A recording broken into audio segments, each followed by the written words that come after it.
اهلا وسهلا بحضراتكم. انا دكتور احمد المصري، استشاري جراحه المناظير والسمنه. النهارده هنتكلم عن موضوع مهم جدا كل الناس بتسال عليه وكل الناس بتخاف منه، موضوع التسريب. هو ايه موضوع التسريب ده؟ التسريب ده معناه انك بعد ما تعمل العمليه خط الدبابيس يبقى فيه مشكله ومحتوى المعده ينزل جوه تجويف البطن. طيب هنتكلم عن الموضوع ده بقى بالظبط، نقول ايه اسبابه او بيحصل ازاي او ازاي نتجنبه. اولا واحنا بنتكلم عن موضوع التسريب لازم نفرق ما بين نوعين من العمليات. عمليات التصحيح اللي هي العمليات اللي بتتعمل لتاني مره، يعني في ناس كانت عامله زمان التدبيس، عامله عمليات بقى قديمه وكده بالجراحه، وفي عمليات بتتعمل لاول مره زي حد جاي يعمل تكميم مثلا. عمليات التصحيح اللي هي بتتعمل لتاني وتالت مره دي بيبقى فيها نسبه التسريب اعلى شويه، ممكن توصل ل 4%. طب هل هنا المشكله بتبقى مشكله الجراح؟ لا، مش بتبقى مشكله الجراح لسبب، لان في عمليات التصحيح انت مضطر وانت بتدبس تمشي على خط الدبابيس القديم، فده بيحط احتماليه تسريب ممكن توصل ل 4%. دي النسبه المتعارف عليها في عمليات في عمليات التصحيح 4%. طيب لما نيجي نتكلم على العمليات اللي بتتعمل لاول مره، عمليه فيرجن خالص، ما حد جاي يعمل تكميم ما عندوش مشكله خالص، خلينا بقى نقول نسبه التسريب في عمليه زي دي 1 في الألف، ولها شويه حاجات نقدر نتجنبها. خلينا نقول كده شكل المعده.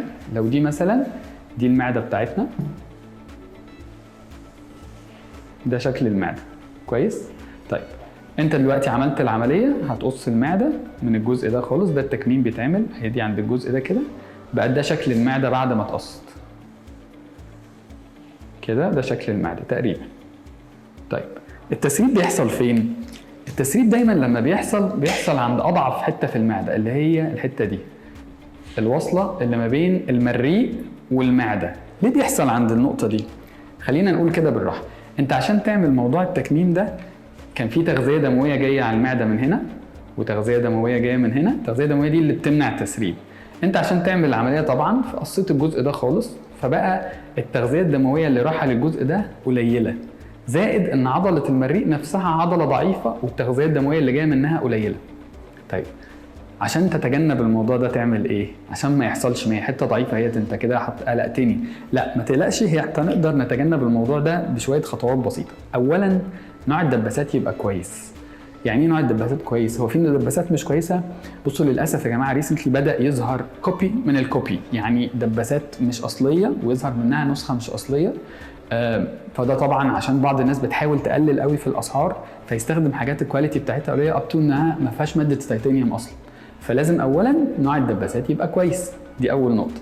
النقطه الثانيه قص المعده يبقى مظبوط. يعني ما ينفعش انا لما اجي اقص المعده الاقي خط الدبابيس ده 7 في 8 مشرشر ومش حلو، ده ما ينفعش.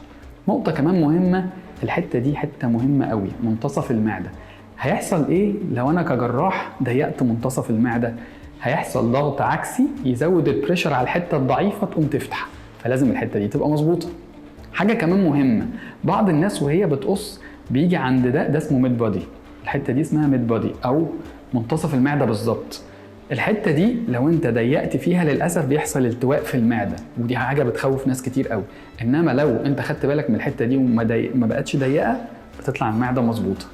نيجي لاخر نقطه مهمه، ان الوصله اللي ما بين المعده والمريء لازم تخرج عنها نص سنتي. انت كجراح وانت شغال بتخرج نص سنتي عن الجزء ده عشان خاطر ما تجيش على المريء نفسه، عشان ما يحصلش تسريب. في نفس الوقت ما ينفعش تعمل قص بعيد قوي فتبقى سايب جزء من قبه المعده وهرمون الجوع كبير، فهو يا دوبك نص سنتي.